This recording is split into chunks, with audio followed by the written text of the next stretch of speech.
여러분, 요즘 주유소 가셨나요? 리터당 2,000원 넘겼습니다. 기름값만이 아닙니다.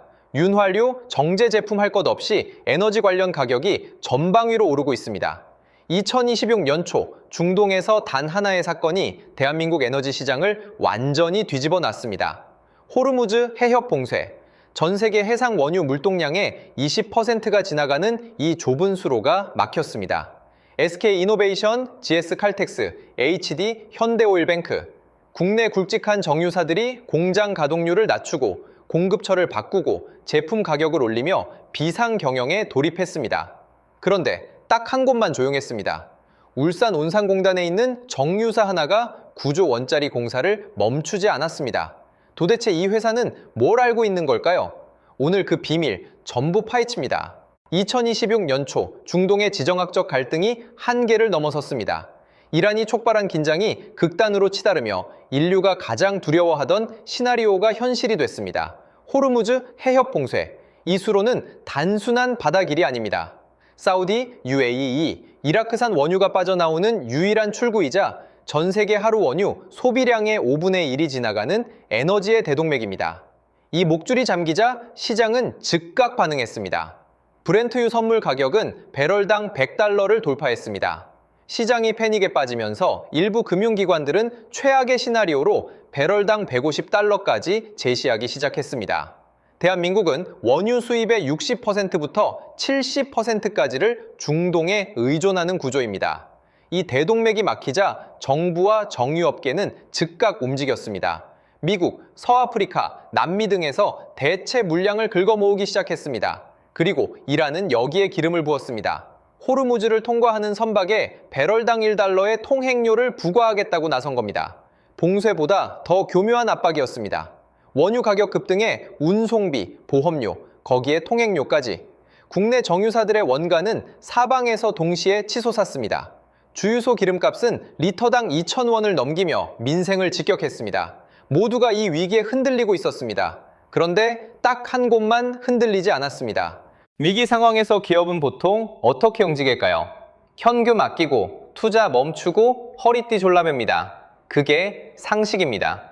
국내 정유사들도 마찬가지였습니다.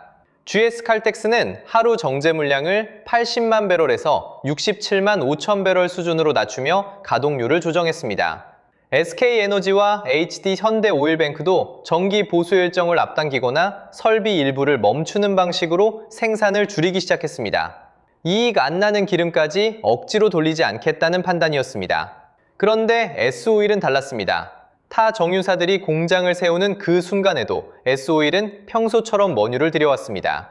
거기에 9조 2,580억 원짜리 초대형 투자 프로젝트, 샤히 프로젝트를 단 하루도 멈추지 않았습니다. 공정은 80%를 훌쩍 넘겨 사실상 마무리 단계에 접어들었습니다. 숫자가 이걸 증명합니다. IBK 투자증권을 비롯한 증권사들은 S오일의 1분기 영업이익을 약 7,939억 원으로 전망했습니다. 시장이 기대했던 수치는 4,604억 원이었습니다. 거의 2배 차이입니다. 위기 속에서 경쟁사들이 가동률을 낮추는 동안 S오일은 오히려 기대치를 2배 가까이 뛰어넘는 실적을 향해 달리고 있었습니다. 증권사들은 목표 주가를 오히려 상향 조정했습니다. 이 기이한 평온함의 뒤에는 도대체 무엇이 있는 걸까요? 그 답은 세계 최대 석유 기업 딱 하나의 이름에서 시작됩니다. S오일의 최대 주주는 사우디 아람코입니다. 지분율 63.41%. 단순한 투자자가 아닙니다. 아람코는 사우디아라비아의 국영 에너지 기업이자 지구상에서 가장 많은 원유를 생산하는 회사입니다. 그 회사가 S오일을 사실상 지배하고 있습니다. 이 관계는 1991년으로 거슬러 올라갑니다. 35년이 넘는 시간 동안 아람코는 S오일에 투자를 이어왔고 2012년 사우디 다란에서 결정적인 계약 하나를 맺었습니다. 20년 장기 원유 공급 계약. 통상 1년짜리가 보편적인 시장에서 20년 계약은 사실상 전례가 없는 수준입니다. 이 계약 하나로 S오일이 정제에 필요한 원유를 사우디로부터 안정적으로 공급받는 구조가 완성됐습니다. S오일의 사우디 원유 의존도는 90%를 웃돕니다. 그리고 위기가 닥쳤습니다. 아람코는 전 세계의 원유 배정 전쟁이 벌어지는 그 순간 자회사인 S-오일에 공급 우선권을 부여했습니다. GS 칼텍스가 가동률을 낮추는 동안 S-오일이 평소처럼 원유를 들여올 수 있었던 이유가 바로 여기 있습니다. 대한민국 점유사들이 시장 가격으로 원유를 쫓을 때 S-오일은 지분으로 원유를 당겨왔습니다. 하지만 여기서 의문이 생깁니다. 호르무즈가 막혔는데 그 원유는 대체 어떻게 오는 걸까요? 사우디는 이 상황을 수십 년 전부터 대비했습니다. 1980년대 이란-이라크 전쟁이 한창일 때 해협 봉쇄 가능성을 직감한 사우디는 거대한 인프라를 건설했습니다. 동서 송유관, 이스트-웨스트 파이프라인, 동부 유전지대에서 서쪽 홍해연안의 얀부 항구까지 약 1000km를 가로지르는 이 송유관은 호르무즈를 완전히 우회합니다. 봉쇄가 현실화되자 아람코는 이 송유관을 최대 가동률로 끌어올렸습니다. 하루 700만 배럴. 얀부항에서 선적된 원유는 홍해를 따라 남하합니다. 그리고 예멘과 아프리카 대륙 사이 좁은 수로 바브엘 만데브 해협을 통과한 뒤 인도양을 거쳐 한국으로 향합니다. 현재 얀부항에서는 하루 500만 배럴 안팎의 원유가 실려나가고 있습니다. 지도를 보시면 이게 얼마나 대단한 우회인지 느껴지실 겁니다. 페르시아만에서 호르무즈로 곧장 나오던 배가 이제는 사막을 가로지르는 송유관을 타고 반도 반대편으로 넘어가 홍해를 타고 내려오는 겁니다. 거리가 늘었고 비용도 올랐습니다. 운임과 보험료는 평상시 대비 수십 % 이상 치솟았습니다. 하지만 아람코는 이 비용을 감수하고 자회사 S-오일의 물량을 우선 배정했습니다. 리스크를 없앤 것이 아닙니다. 다른 목줄로 옮겨건 겁니다. 그리고 이 안정적인 수급 위에서 S-오일은 사상 최대의 승부수를 이어가고 있습니다. 울산 온산 국가산업단지, 축구장 120개 규모, 88만 제곱미터의 부지 위에서 지금 이 순간에도 하루 10,000명 이상의 인력이 용접봉을 잡고 있습니다. 샤이 프로젝트, 아랍어로 매라는 뜻입니다. 총 투자액 9조 2,580억 원, 대한민국 석유화학 역사상 단일 프로젝트 최대 규모입니다. 이 프로젝트의 핵심은 공정기술입니다. TC2C, 원유를 곧바로 화학제품 원료로 전환하는 기술입니다. 기존 정제공정이 원유에서 화학제품을 20% 남짓 뽑아냈다면 TC2C는 이를 최대 70%까지 끌어올립니다. 세계 최초 상용화 사례입니다. 완공되면 연간 에틸렌 180만 톤, 프로필렌 77만 톤, 부타디엔 20만 톤, 벤젠 28만 톤, 기초 석유화학 원료만 연간 320만 톤을 쏟아냅니다.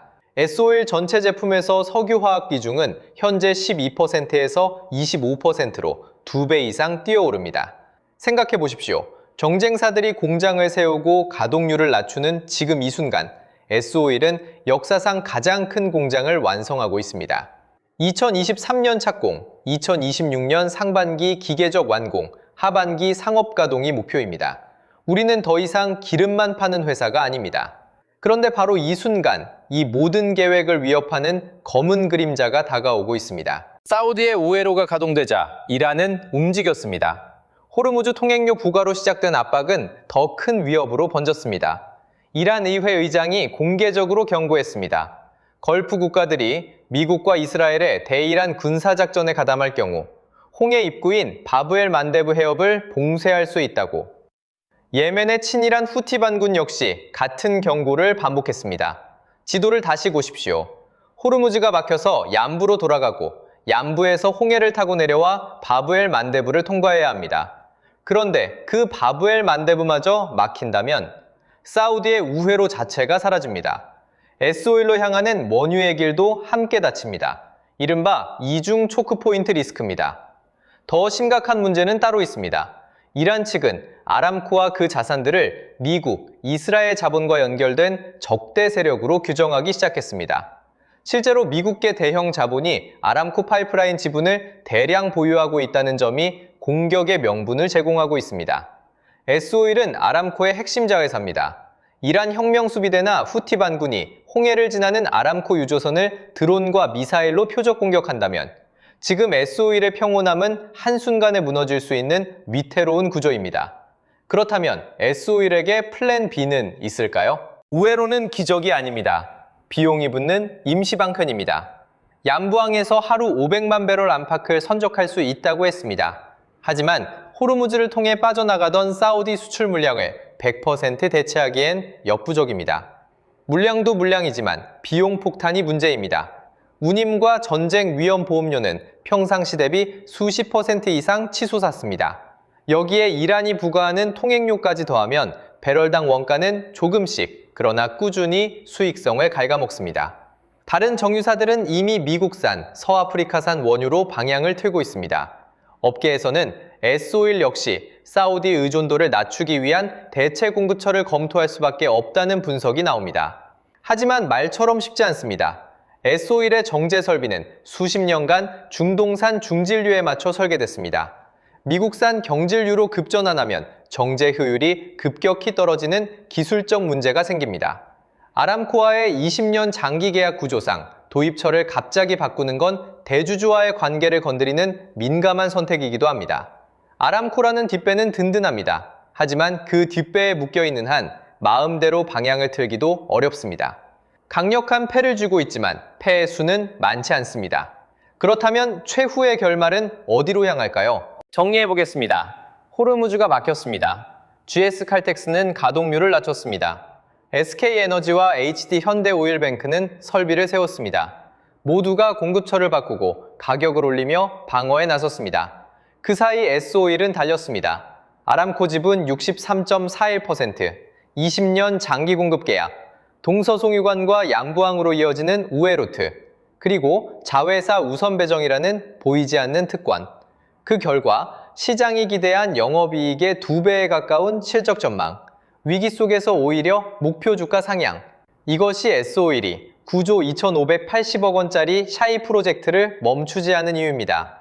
경쟁사들이 허리띠를 졸라매는 지금 역사상 최대 규모의 공장을 완성하고 있는 이유입니다. 만약 이 위기를 뚫고 샤이 완공된다면 단순 정유사에서 에너지 화학 종합기업으로의 전환이 완성됩니다. 화합 제품 수율 70%, 연간 기초유분 320만 톤 생산, 연간 3조 원 이상의 부가가치 창출, 국내 정유업계의 판도가 완전히 바뀝니다. 하지만 아람코라는 뒷배는 양날의 검입니다. 위기엔 방패가 되지만 이란이라는 지정학적 리스크를 함께 짊어지는 무게가 됩니다. 여기서 여러분께 질문을 드립니다. 봉쇄와 전쟁이라는 검은 그림자 속에서 9조 원의 승부수를 던진 S오일의 선택은 신의 한 수일까요? 아니면 위험한 도박일까요? 댓글로 여러분의 생각을 남겨주세요. 구독과 좋아요는 이 채널이 계속 달릴 수 있는 에너지가 됩니다. 감사합니다.